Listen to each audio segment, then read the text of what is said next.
بسم الله الرحمن الرحيم. الحمد لله رب العالمين، حمدا كثيرا طيبا مباركا فيه، وصلى الله وسلم على رسوله الأمين وعلى آله وأصحابه وبعد.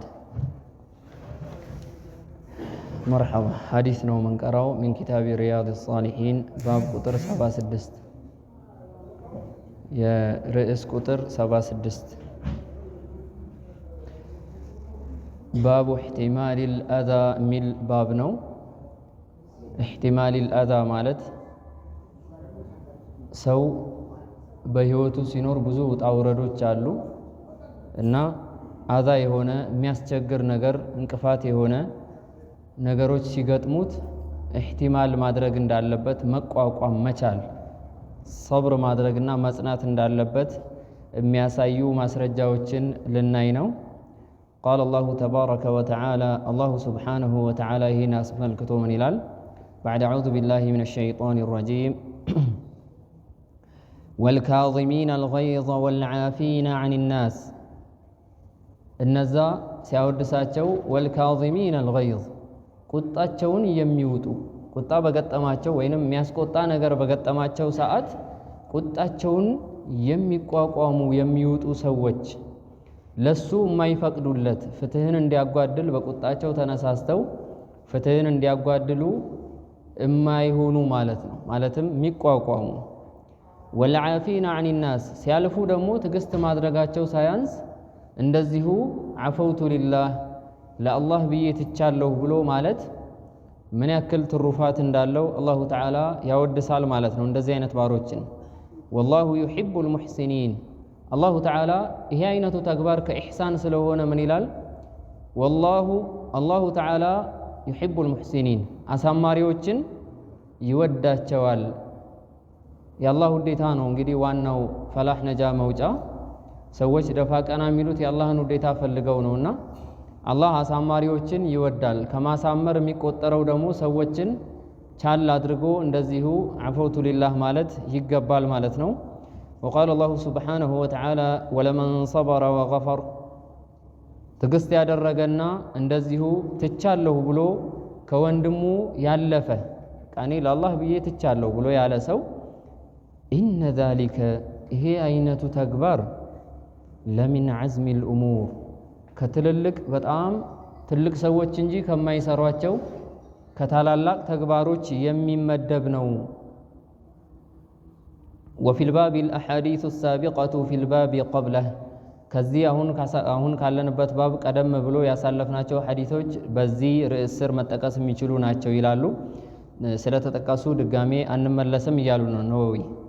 وعن أبي هريرة رضي الله عنه أبي هريرة قالوا أن رجلا قال عند سو على قالوا يا رسول الله أنت يا الله ملكتنيا على إن لي قرابة لني زمدوች አሉኝ። እንግዲህ ሁሉም ሰው ዘመዶች አሉት። ምንድነው ማድረግ ያለበት ከዘመዶቹ ጋር? ዘመዶች አሉት። ከዘመዶቹ ጋር ምንድነው ከሱ የሚጠበቀው ነገርና إن لي قرابة أصلهم ويقطعوني እኔ ቀጥላቸዋለሁ እነሱ ይቆርጡኛል። መልካም አደርጋለሁ እነሱ ደግሞ ይቃረኑኛል፣ መጥፎ ያደርጉብኛል አለ እና وأحسن إليهم ويسيئون إلي እኔ ለነሱ መልካም አደርጋለሁኝ አሳምርላቸዋለሁ ማለትም አላህ የጣለብኝን ግዴታ እወጣለሁኝ። ويسيئون إلي ከኔ ደግሞ መጥፎ ነገር ነው ከነሱ ወደኔ የሚመጣብኝ አለ። وأحلم عنهم ያን መጥፎም እችላለሁኝ አለ። ويجهلون علي የጃሂል ስራም ይሰሩብኛል። አሁንም በዚህ አልቆመም ብዙ ነገራቶችን ያደርሱብኛል አለ። فقال لئن كنت كما قلت يا الله ملكتنيا قالوا لئن كنت كما قلت እንዳሉት አንተ እንደምትለው ሐቂቃ እንደሱ ከሆነ ነገሩ فكأنما تصفهم المل አሸዋ የጋለ አሸዋ ፊታቸው ላይ እንደመበተን ነው አሉት። ተጎጂዎች ማን ናቸው ማለት ነው? ዝምድናውን የሚቆርጡ ሰዎች ናቸው። እሱ የራሱን ኃላፊነት ተወጥቷል። ولا يزال معك من الله تعالى ظهير ከአላህ በኩል ላንተ የሚሆን ድጋፍ በፍጹም አይወገድም ማለት አላህ አንተን በመደገፍ ላይ ነው። አብሽር عليهم በእነሱ ላይ አላህ ይደግፋሃል ማዱምተ على ذلك በዚህ ነገርህ ላይ እስከ ጸናህ ድረስ እንደ ይሄ ነገርማ በቃ መጨረሻ ሊኖረው ይገባል ብሎ ተቃራኒ ሳይሆን በዛው እኔ አላህ የጣለብኝን ግዴታ ልወጣ ዝምድናዬን ልቀጥል እነሱ እንግዲህ ራሳቸው ይተሳሰቡ ብሎ በዛው የጸና ከሆነ አላሁ ተዓላ ይህን ባሪያ ከመደገፍ ወደ ኋላ ኢልም ረዋሁ ሙስሊም አውርተውታል ወቀድ ሰበቀ ሸርሑሁ ፊ ባቢ ሲለቲል አርሓም ዝምድናን መቀጠል አስመልክቶ ያሳለፍነው ባብ ስር አልፏል ይሄ ሐዲስ ባቡል ገضብ ቀጣይ ባብ ገባን 77ኛ ባብ ባቡል ገضብ ስለ ቁጣ የሚያሳይ ባብ ነው ኢዘን ቱሂከት ስትጣስ ሑሩማቱ ሸርዕ የሸሪዓ እንትኖች ምልክቶች ሲጣሱ ወይንም ደግሞ አላሁ ተዓላ ሐራም ያደረጋቸው ነገሮች ሲጣሱ ቁጣ እንደሚገባ እንግዲህ ሰው ቁጣ መጥፎ ነው አሳልፈናል ከዚህ በፊትም ነገር ግን ሸሪዓዊ ነገር ሲሆን ለአላህ ብሎ መቆጣት አለ ማለት ነው ለራስ ሳይሆን ለራስ ሲመጣ መቋቋም ነው ለአላህ ብሎ መቆጣት ሸሪዓ ሲጣስ መቆጣት አለ ዝም ማለት ይሄ ከስነ ምግባር አይደለም ወልንቲሳሪ ለዲንላህ ተዓላ ለአላህ ሱብሓነሁ ወተዓላ ዲን ድጋፍ ሰጪ መሆንን የተመለከተ ባብ ነው قال الله تعالى الله ምን ይላል ذلك ይሄ ጉዳይ ومن يعظم حرمات الله የአላህን ሐራም ያደረጋቸውን እርም ያደረጋቸውን ወይንም የሱን ምልክቶች ምድር ላይ ያሉትን የሚያልቅ ሰው ክብር የሚሰጥ ሰው فهو خير له ለሱ ለዚህ ሰው ይሄ በላጭና የተሻለ ነው عند ربه ጌታው ጋር አላህ ጋር ነገ ሁሉም ስራውን ይዞ ሲመጣ ለዚህ ሰው የተሻለ ስራ ይሄ ነው ይሄ ተግባር ነው ይላል እንግዲህ ሰው የአላህ ሐራም ያደረጋቸውን ካላከበረ እነዚህ ሐራም ናቸው በቃ መከበር አለባቸው በሐራምነታቸው መነካት የለባቸውም ካላለ ይዳፈራል ይሄ ደግሞ ከስነ ምግባር ከአኽላቅ ያስወጣል ማለት ነው ከአላህም ጋር የሚያጣላ ተግባር ነው وقال الله تعالى إن تنصروا الله ينصركم አላህን ብትደግፉ የአላህን ዲን ብትደግፉ አላሁ ተዓላ ሐቂቀተን ሱብሃንአላህ ሰዎች በሙሉ አቅማቸው የአላህን ስልጣን ቅንጣት የምታክል ከፍ ማድረግ አይችሉ በሙሉ አቅማቸው ተሰባስበው እንዲህ ፓወርፉል ሆነው እንኳን በሰዎች እይታ ማለት ነው የአላህ ስልጣን ከፍ ዝቅ የሚል አይደለም ባለሙሉ ባለስልጣን ነው አላሁ ተዓላ مع ذلك አላህ ባሮቹን ይፈትናል ኢን ተንሱሩላህ አላህን የምትደግፉ ከሆነ ድጋፍ ማለትም ዲኑን የምትደግፉ ከሆነ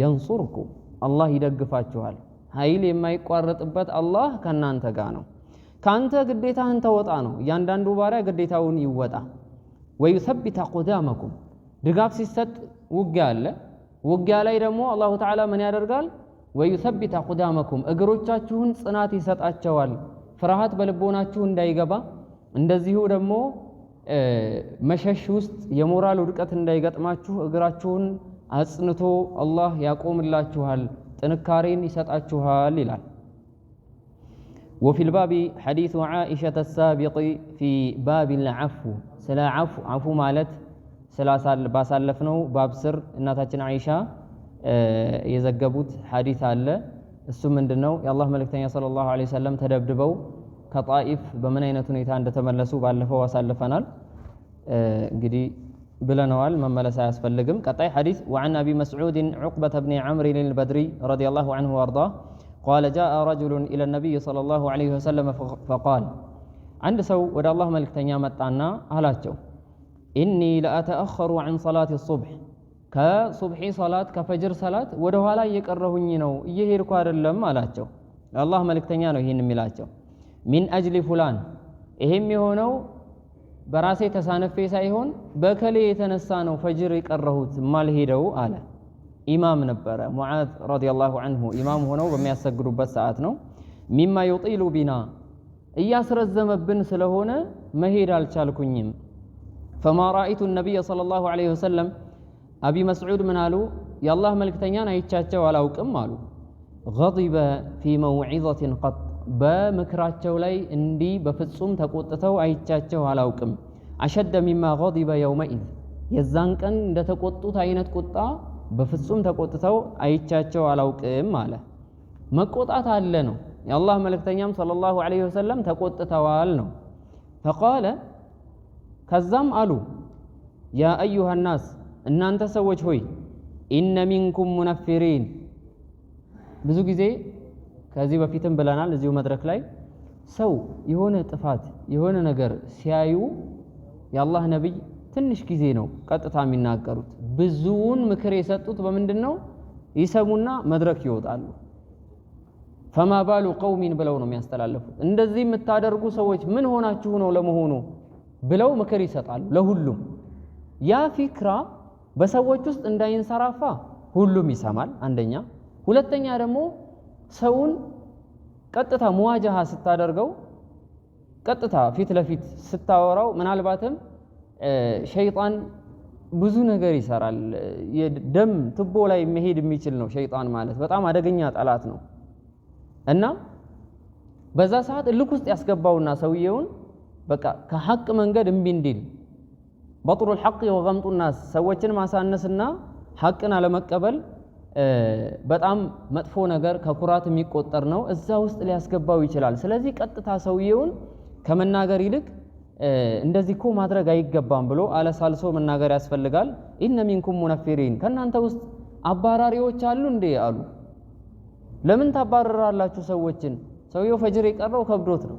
ሰላት በጣም እያስረዘመበት ሙዓዝ ረዲየላሁ ዐንሁ ፈአዩኩም አመ ናስ አንዳችሁ ሰላት ኢማም ሆኖ ካሰገደ ፈልዩጅዝ አጠር ያድርጋሉ። አጭር አርጎ ያሰግድ። ለምን? ፈኢነ ሚን ወራኢሂ ልከቢር ከጀርባ ማን ስላለ? ከኢማሙ ጀርባ ብቻውን እኮ አይደለም፣ ከኋላ ማን አለ? ትላልቆች አሉ፣ በእድሜ የገፉ ሰዎች፣ ሽንት መቆጣጠር የማይችሉ ሰዎች ሁላ ይኖራሉ። ወሰጊራ እንደዚሁ ህፃናቶች አሉ። ወዘል ሓጃ ሓጃ ያለው ሰው አለ፣ ሓጃ ያለበት ሰው አለ። እና ያን ሓጃ የያዘውን ሰው ካሁን ጨርሼ እንዴ የአላህን ግዴታማ ተወጥቼ ነው የሚሄድ ብሎ ሰላት መጣ። አንተ ደግሞ የሚቸኩሉበት ሓጃ አለ፣ እዛ እንዳይሄድ አቆምከው። ሰውየው እኮ በልቡ እዚህ አይኖርም፣ ሰላቱን ከልቡ አይሰግድም። እና ሓጃ ይዞት ወጥሮት እያለ ይሄን ሰው ሐብስ ማድረግ አይገባም። ይሄ እንግዲህ ሌላ ሐዲሶች ጋር አስታርቀን ስናየው የአላህ መልእክተኛ ሰለላሁ ዐለይሂ ወሰለም ኢማም ሆነው ሲያሰግዱ ዙሁር ላይ ዐስር ላይ ሳይቀር እስከ 40 አያዎችን ያነቡ ነበር፣ እስከ 60ም ያነቡ ነበር። በሌላ ሐዲስ 60 አያ ማለት እንግዲህ አስቡት 3 ፊት ምናምን ማለት በትንሹ 3 ፊት ያነቡ ነበር። ሰዎች ኸላ ቦታ ኸላ ማለት እንደዚህ ሽንት ቤት አይደለም፣ አንድ ግቢ ላይ እንዳይመስላችሁ። ከመስጂዱ ውጪ ሂደህ እዛ ተራራ አካባቢ ቁጥቋጦ ፈልገህ ነው ለመጸዳዳት የምትወጣው፣ ሽንት የሚወጣው ሩቅ ነው።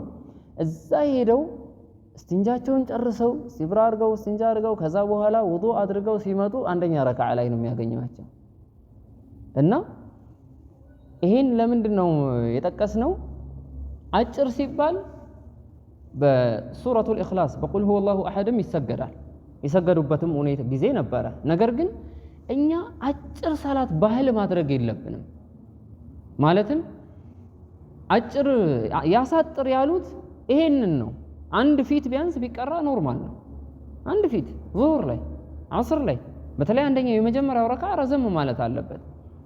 ሙዓዝ ይሄ ሐዲስ ላይ በሌላ ሐዲስ ቡኻሪ በዘገቡት ሐዲስ ሰሒህ ናቸው ሐዲሶቹ። ምን ይላሉ? በቀራን ነው የቀራው። ከኋላ ሰው ተከትሏል። ፈጅር ላይ ምንን በቀራ ሙሉ ሊቀራ እንግዲህ ይሄ ከባድ ነው። 2 ጁዝ በላይ ማለት ነው። ከ2 ጁዝ በላይ ነው። 3 ጁዝ በሉት። 1 ጁዝ 10 ሉክ 20 ሉክ ወደ 25 እና እንደዛ አካባቢ ሉክ እንግዲህ በጣም ከባድ ነው። እኛ እኮ አሁን ሱረቱል አዕላ ራሱ አይቀራም። ሱረቱል ኢኽላስ እና አዕጠይና ነው የሚቀራው። እና በተቻለ መጠን ኢማሞቹ ላይ ጫና ባናደርግ፣ ቀለል ማድረግ እኮ ጥሩ ነው አውቃለሁ። ግን አንዳንዴ ደግሞ ወላሂ ስናስበው ሂሳብ ለሰራ ሰው ውጭ ላይ የምናሳልፈው ሰዓት እዚህ ጋር ቁጭ ብለን ዚክር ካረግን በኋላ እንኳን ጋደም ብለን የምናሳልፈው ሰላት ውስጥ ከምናሳልፈው በጣም አብዝቶ ይበልጣል። ይሄ استغفاف አይሆንም። ለሰላት ቦታ መስጠት አለብን ቢያንስ ዋናው እሱ ነው።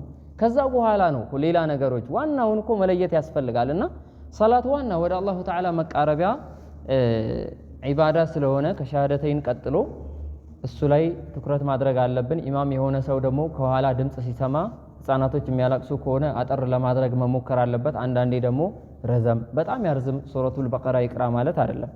وعن عائشة رضي الله عنها قالت قالوا ناتتنا عائشة رضي الله عنها وارضاها قدم رسول الله صلى الله عليه وسلم من سفر يا الله ملكتنيا كمن قد متو كغزو وقد سترت ستر رجي مغارجا ادرجي نبر سهوة لي لني كلاس نجر سرچي نبر بكلاس نو سهوا يالو بقرام بمغارجا سس مغارجا نو قرام مالت فيه تماثيل يا مغارجا من አለበት تمثال አለበት የሆነ ስዕል አለበት እና እንግዲህ ስዕሉ ነፍስ ያለው ነገር ነው። የሰው ስዕል ሊሆን ይችላል፣ የእንስሳ ስዕል ሊሆን ይችላል።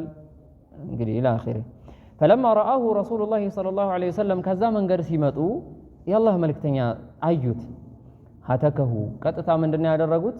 أفسد الصورة التي كانت عليه በዛ ላይ የነበረውን ሱራ ፎቶውን ያንን ቅርጹን ማነው ስዕሉን አጠፉት ፈቅፍቀው።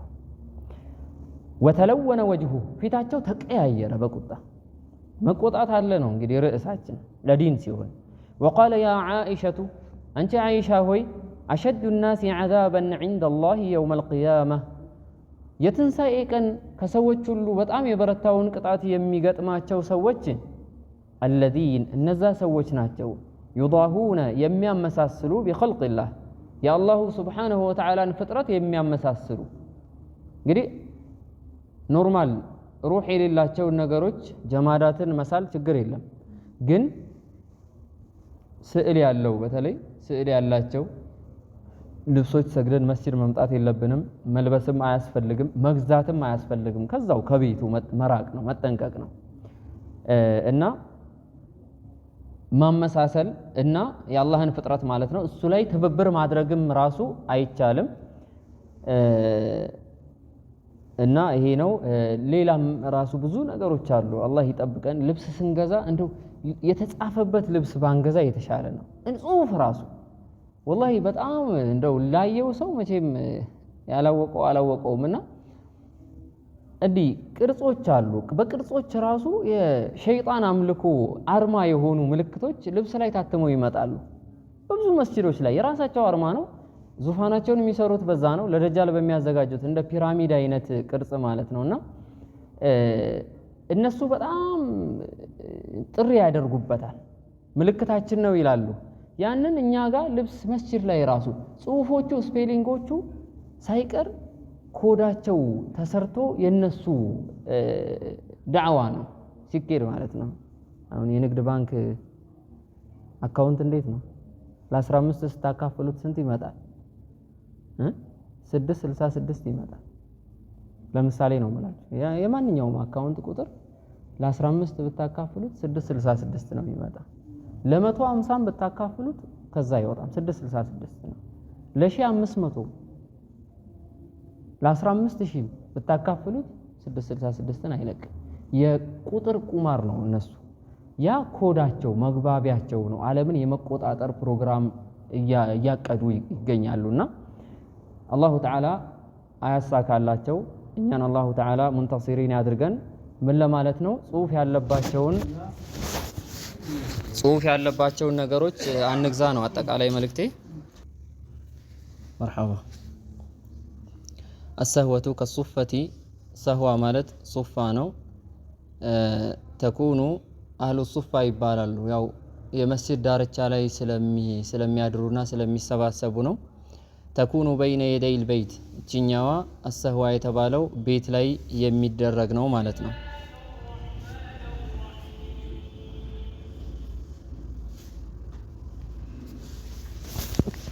አልቂራሙ ቂራም ያለው بكسر القاف ستر رقيق ስስ የሆነ መጋረጃ ማለት ነው።